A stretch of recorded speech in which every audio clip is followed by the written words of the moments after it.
Michelle Butler. Thanks for joining me on another episode of Eat, Move, Be Healthy. If you're a regular to the show, you will have heard me mention before that my son is severely allergic to dairy. He has been ever since he was a baby. And so out of necessity, I've really become quite knowledgeable about free-from foods, ingredients in foods, and can certainly navigate my way around the free-from aisle in any supermarket. I appreciate, however, that for many, terms like vegan, gluten-free, keto, paleo, they may well just come across as simple gobbledygook. And of course, it doesn't help that in the press, these terms are frequently associated with these diets, or frequently associated with being able to clear up a certain condition, or in fact, the best way to lose weight. And I'd like to take you through, just briefly explain a few of the more common terms and exactly what it means, and hopefully in doing so you'll understand what you can get out of it and if it perhaps works for you. Before I do that, however, I just want to clear up and just highlight what I think is essential in any diet protocol or nutrition protocol that you take on. First and foremost, I think you should eat what you prefer. Preference should really come into it.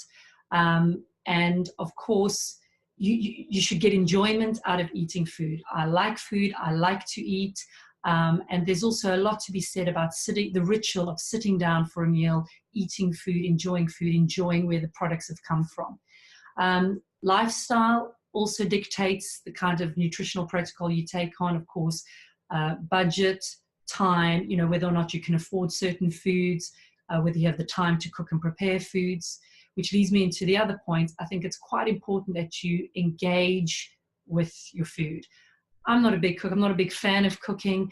I like that if I do cook, something needs to be quick, maximum 30 minutes to prepare. So that's what I seek out. I wouldn't mind, and you may be in the position of having somebody always cook your food for you, which is great. But at some stage, you should try to get involved, even if it's in commenting on the food, in helping source it, in perhaps doing the shopping, or suggesting the menu plan. Try to engage with your food and the food choices that you make.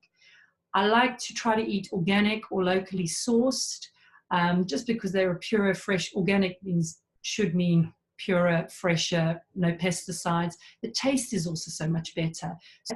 And I like to eat things that are locally sourced, which doesn't necessarily always make it organic, but it means that it hasn't traveled as far, so there's a slight ethical element there, the carbon footprint, and of course you're supporting a local farm, in other words, a local business, so that's quite useful too.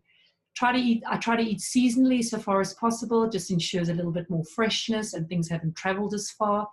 And then almost more importantly over everything is try to eat more whole food, unprocessed foods.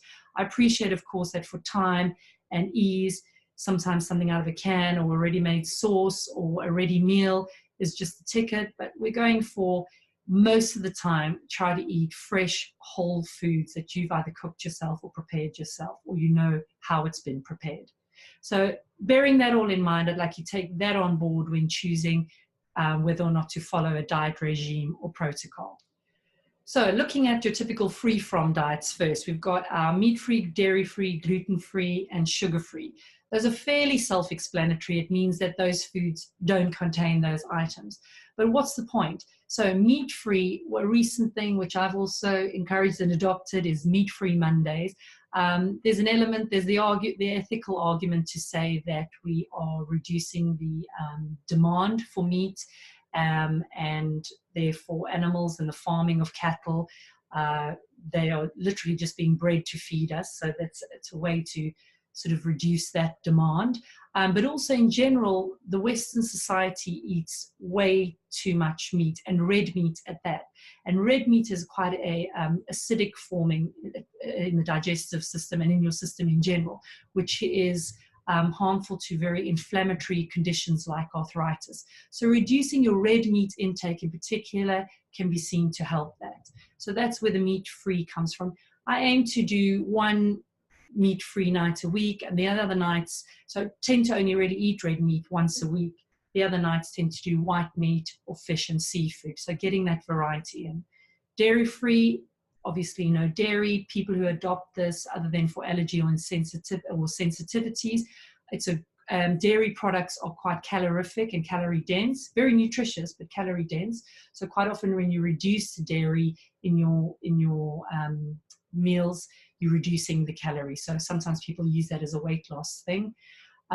Sugar-free doesn't necessarily mean no sweet taste. It just means that there's no processed sugars, so no processed cane sugar. It's often replaced by using pure maple syrup, or dates are often used, but it does still have a sweet taste.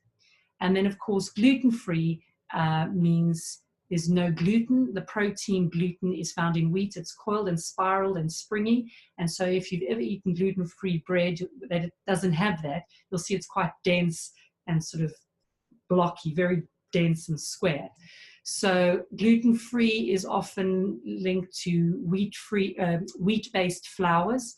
Gluten-free and wheat-free tend to go together, although there are other flours that also contain gluten.